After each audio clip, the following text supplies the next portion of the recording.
siamo qui con Salah del Liceo Scientifico Scienze Applicate del Primo Levi di Montebelluna. Che traccia hai scelto e prime impressioni sulla prova scritta?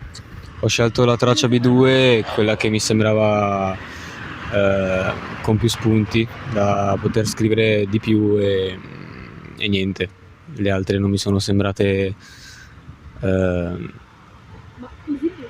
belle quanto queste, diciamo.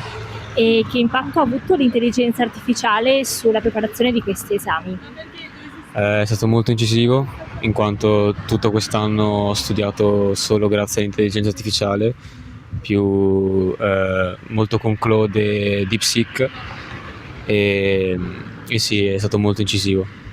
E cosa farai dopo la maturità? Ho scelto come percorso odontoiatria, quindi devo ancora fare il semestre filtro e speriamo bene. Perfetto, grazie mille.